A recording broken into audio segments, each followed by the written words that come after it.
Hello friends, तो आज का वीडियो जो हमारी लास्ट वीडियो थी उसकी कंटिन्यूएशन में है। जो मैं लास्ट वीक आपको सिखा रहा था that was physiotherapy exercise after an ACL surgery. मैं ACL के बारे में आपको बता चुका हूं कि एक लिगामेंट होता है हमारे नी जॉइंट में, जिसकी इंजरीज स्पोर्ट्स इंजरीज में आती है। खेल कूद में दौरान ये चोट लग जाती है और वो टूट सकता है। इसकी ग्रेडिंग मैं आपको पहले वाले अपनी वीडियो में बता चुका हूं और आज की वीडियो में मैं आपको बताऊंगा कि अगर आप ऑपरेशन होने के 3 से 5वें हफ्ते में हैं तो आप कौन कौन सी एक्सरसाइज कर सकते हैं। तो फ्रेंड्स, मेरा नाम है डॉक्टर अंशुल पराशर। मैं joint efforts physiotherapy clinic Noida से हूं और अगर आपको इस टॉपिक के सिलसिले में कुछ भी बातें पूछनी हैं या अगर आपके शहर में या किसी बड़े शहर से आप छोटे शहर में गए हैं अपना ऑपरेशन करवाने के बाद और आपको कुछ समस्या आ रही है, आपकी नी जॉइंट में कुछ इंस्टेबिलिटी आफ्टर एक सर्जरी भी है, आपको लगता है आप उतना अच्छे से नहीं दौड़ पा रहे हैं, एक परसिस्टेंट नी पेन आपको अभी भी बना हुआ है, तो इसी वीडियो के नीचे में हमारा नंबर, वेबसाइट्स, एड्रेस सब कुछ मौजूद है। आप हमसे बात कर सकते हैं। इस तरह की और इसी तरह की ऑर्थोपेडिक सर्जरी से रिलेटेड हम आपके बहुत सारे क्वेश्चंस का आंसर कर सकते हैं। हमारी टीम ऑनलाइन ऑफलाइन दोनों मोड में अपने पेशेंट्स को हेल्प करने के लिए दिन के 12 घंटे मौजूद रहती है। ये सुविधा आपको संडे को भी मिलेगी। तो स्टार्ट करते हैं कि अगर आपका 3 से 5वां हफ्ता हो चुका है तो आप कौन कौन सी एक्सरसाइज कर सकते हैं। आपको ध्यान रखना है कि आपका गोल, आपका इंटरवेंशन और क्राइटेरिया टू प्रोग्रेस आपका क्या क्या होना चाहिए। तो आपका गोल जो पहला ये हफ्ता है, इसमें आपको करना है कि आपका जो रेंज ऑफ मोशन है, यानी कि नी का आपका पूरा फ्लेक्शन और नी का पूरा एक्सटेंशन आपका क्या क्या होना चाहिए। ये पूरा आपका जो नी है वो 0 डिग्री का एक्सटेंशन होना चाहिए और आपका जितना नी बेंड करता है 130, 130 प्लस, 135 प्लस या 140 के आसपास उतना आपका नी फ्लेक्शन आना चाहिए। तो फ्रेंड्स, इसी रेंज को और आगे बढ़ाने के लिए या फिर अगर आपका नी में फ्लेक्शन एक्सटेंशन कम है तो उसके लिए आपको एक स्टेशनरी बाईसाइकिल होती है जो कि आपके घर में या फिर आप जिम में देखते होंगे। उस बाईसाइकिल के ऊपर बैठ के आप साइकिलिंग करेंगे। You can start from 5 minutes and you can stretch it to 15 minutes twice daily. उससे आपका जो नी का रेंज ऑफ मोशन मोबिलिटी है वो बढ़ती है।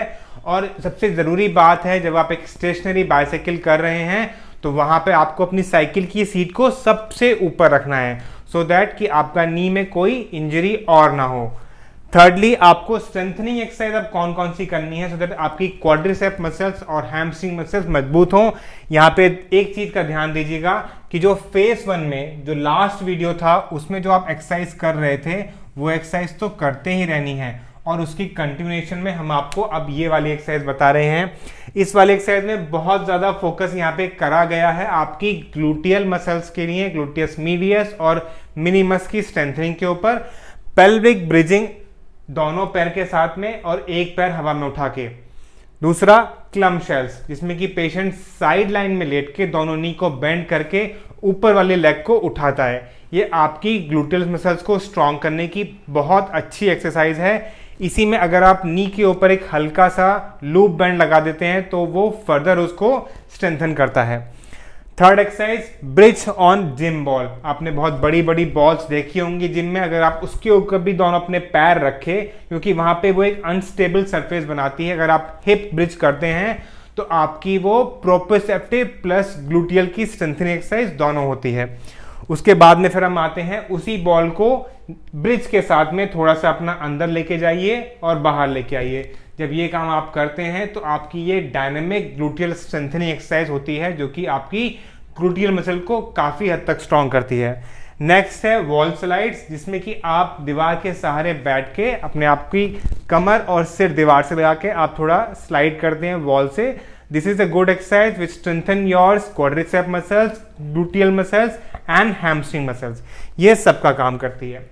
अगर आप जब ग्लूटियल ये जो वॉल स्लाइड्स हैं जब इसमें आप बहुत अच्छे से करने लग गए हैं, आपको लगता है कि अब आपका जो कोर है वो इतना एंगेज रहेगा कि अगर आप बिना वॉल सपोर्ट के भी ये एक्सरसाइज कर पाएंगे तो आप बिना वॉल सपोर्ट के एक्सरसाइज करिए, जिसको हम मिनी स्क्वाट्स बोलते हैं, जिसमें आप इस पोजीशन में खड़े होके हल्का 60 डिग्री तक स्क्वाट्स करेंगे और फिर ऊपर जाएंगे। सो इस तरह से करने से आपकी जो वेस्टर्स मीडियस ऑब्लिकस जो क्वाड्रिसेप मसल्स है वो स्ट्रांग होती है और आपके ACL जो लिगामेंट की सर्जरी हुई है वो जल्दी से जल्दी आप ठीक हो पाते हैं।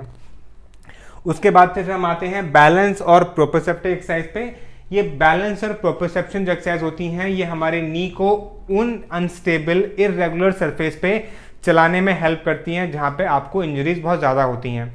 लेट सपोज आप किसी खड़ंजे पे चल रहे हैं जहाँ पे आपके चलने से पैर मुड़ जाता है या चोट लग जाती है, तो जब आप ये वाली एक्सरसाइज एक फिजियोथेरेपिस्ट के साथ में करते हैं, एक बैलेंस बोर्ड के ऊपर, एक वॉबल बोर्ड के ऊपर, एक स्टेबिलिटी ट्रेनर के साथ में, तो आपको प्रोप्रोसेप्टिव ट्रेनिंग मिलती है, जिससे कि आपको बाद में इस तरह की इंजरीज दोबारा होने की संभावनाएं कम हो जाती हैं।